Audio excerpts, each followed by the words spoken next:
Hey everyone, thanks for coming in to check out the Radical Zing Hybrid ball review. This is the Free Agent Bowler with you. If you're new to the channel, as always, welcome. I'm glad you're here. If you are a returning subscriber and viewer, thank you for coming back. I really appreciate it. Before we get going, let me give you, as always, my 3 promises that I make to you, the viewer. Number 1, I'm a non-staffer. This is a non-staff review. This ball was not comped. This ball was not given to me. I paid for it myself.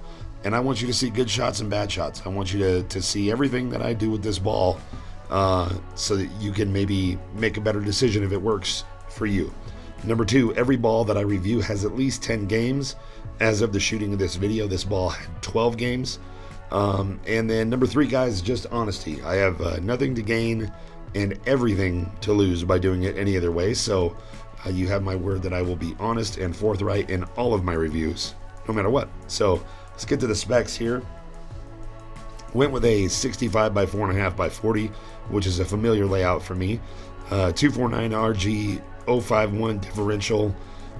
Big ball here, a lot of opportunity to move. And before we really get into it, let me just say that this is not a ball that I would have used on this particular condition. I think personally this might be one of the most hooking balls that I have. This thing hooks just a ton. It's unbelievable how much it hooks, and it doesn't matter if it's on fresh, it doesn't matter if it's on burn. It is a hook machine.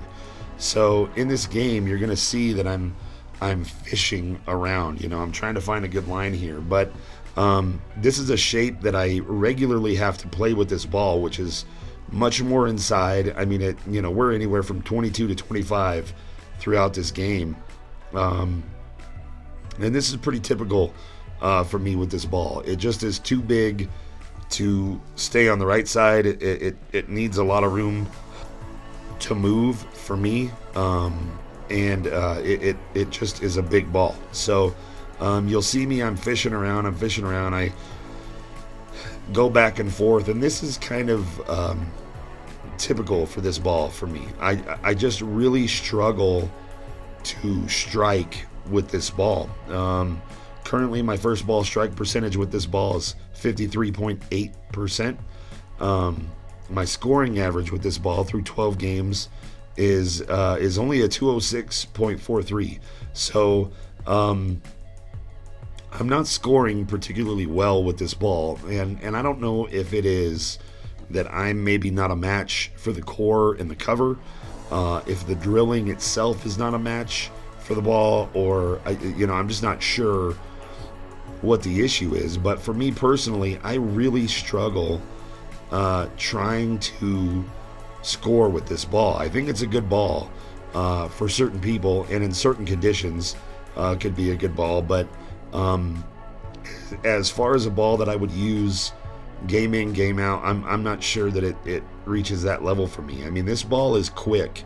What I mean by that is when it hits the friction, it is fast off the friction, and I think you'll see that as we go through this video. When it hits friction, it makes the turn and goes. The problem is, for me, is that I struggle trying to consistently hit that spot with this ball. There's a lot of over-under with this ball. The reliability and repeatability we'll get into later, but it's just not a ball that I seem to be able to score well with, and I'm not sure, again, what it is, but I struggle with it. I think it's a good ball, though. I will say that anybody that I've seen using the Zing or the Zing Hybrid are typically lower speed, lower rev players, maybe mid-speed, mid-rev, but higher speed, higher rev guys like myself and maybe some of you watching this video. I'm not sure that this ball actually gets to the level of being a usable piece for you, except in certain conditions. I just don't know with higher revs if it's really an ideal piece. I've seen a couple of other people throw this, and I've seen them struggle with it. I've also seen them put up some good games with it. So I think it's maybe dependent on lane condition, one.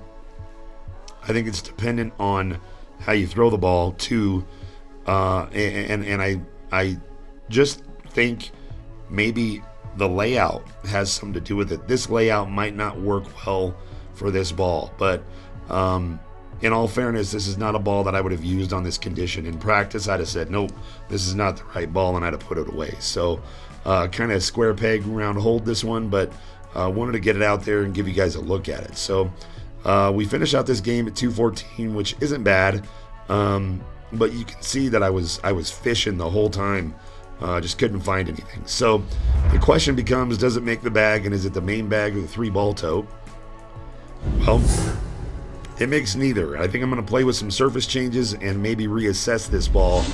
Final grade here is a B. It's a good ball, but I think it's very conditional and will work better for lower speed or middle speed players. Appearance, I gave it a 4. I think the ball looks great. Reliability, I gave it a 3.5. It just, to me, doesn't have that reliable motion for striking, which is what reliability is. Is it reliable to strike with the motion it has? And for me, it's not. It's not awful, but it's just not as good as I'd like to see. Repeatability is, if I do the same thing over and over and over, is the ball going to do the same thing? And I gave it a 2 here because I don't feel like it does. I feel like it's very over-under, and maybe some surface will help, and we'll try that and reassess. But finish, I gave it 4 points because when it does hit, it hits pretty well. And then hitting power, I gave it 4 points because it does hit hard when it does hit. 17.5 points and a B for the letter grade here, but the reliability and repeatability factors are both entirely too low for me to put this in the bag or anywhere near it at this point. So we'll see.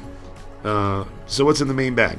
Let me show you what's in the main bag here. The first ball you're going to see is the Storm Phase 3. I did a review video on that. It's a good piece. Might want to look at that. Next ball here is the Motive Venom Shock Pearl, which is one of my favorites ever. I really love this ball. It's one of my favorites. Another one of my favorites right here is the Columbia Baller. It's my favorite asymmetric hybrid ever.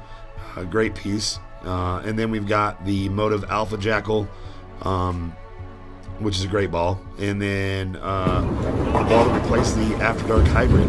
This is the Honey Badger Black Pearl. Very good ball. That review video is coming up real quick. So what is in the 3-ball tote? Well, let me show you what I carry in the 3-ball tote day in, day out. Ball number 1 here is the Track Kinetic Obsidian, which is a great piece. And then the Badger Infused 7030, which is a supreme control piece. If you're looking for a control ball, that's your ball. I want to take a minute and say thanks to Arapahoe Bowling Center for allowing me to come in and do my filming. It's a great place to be over on Arapahoe Road. If you're in Denver, make sure you check them out. And then, of course, Bobby's Pro Shop. If you are in the market for anything, he's your guy. He's inside AMF Aurora. Make sure you give him a call. Here, I want to just say thanks to you guys for watching. Make sure you subscribe to get the latest stuff.